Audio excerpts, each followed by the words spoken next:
Hey, Fearless followers, Pastor Aaron here with your Fearless Word of the Day. We're in the book of Ruth right now for our series and our Bible reading plan. So the Word of the Day comes to us out of the book of Ruth, chapter 2, verse 13 through 16. And Ruth is speaking here, and she says to Boaz, "May I continue to find favor in your eyes, my Lord," she said.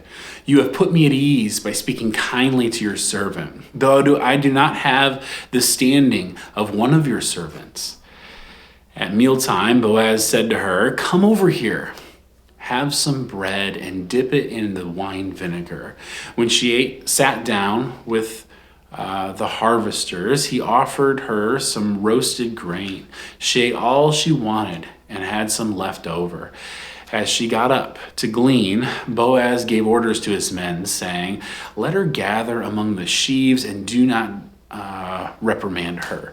Even pull out some of the stalks from the bundles and leave them for her to pick up, and don't rebuke her." This is a neat part of the story because Boaz has been kind to Ruth this whole time, but now he's starting to welcome her close into kind of his personal sphere of family, right? When he says, "Dip your hand in the wine vinegar, dip your bread in here," that's not something they did with strangers or people from other cultures.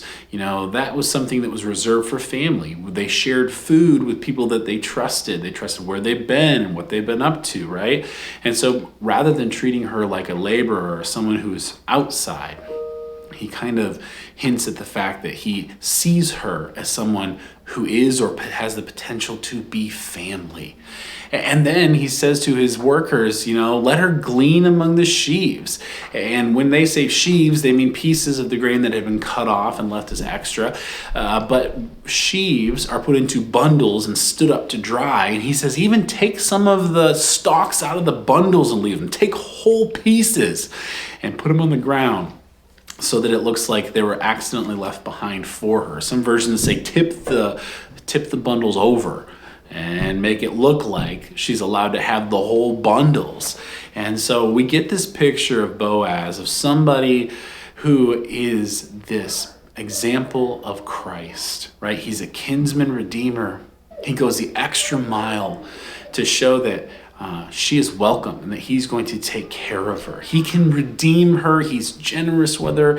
In that way, he reveals to us the heart of Yahweh, right? The heart of God, one who will care for us and be generous with us and go beyond what is the norm, right? The Leviticus commandment of leaving some of the edges. He went way beyond that. He left whole stalks and maybe whole bundles for her to take home.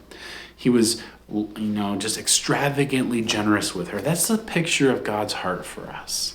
That's how God views us. He loves us and wants to redeem us and welcome us personally close to him.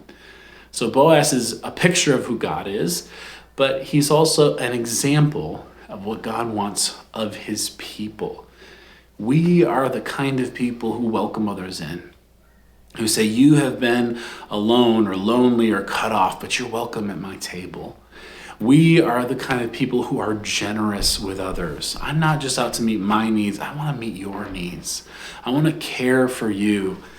I am sure God's put people in your life who have been Boaz to you, who have been a picture of God, who have been generous and kind, and who have reflected the heart of God to you. Today, I just wonder, who has God put in your life for you to be a picture of God to? Who can you be generous with? Who can you welcome close as family? And they may be wondering where they fit, where they belong, who loves them, who is God. Man, he put us in this world to be reflections of his heart and extensions of his family. Let's look for opportunities to do that today. My name is Aaron, and that's your Fearless Word of the Day.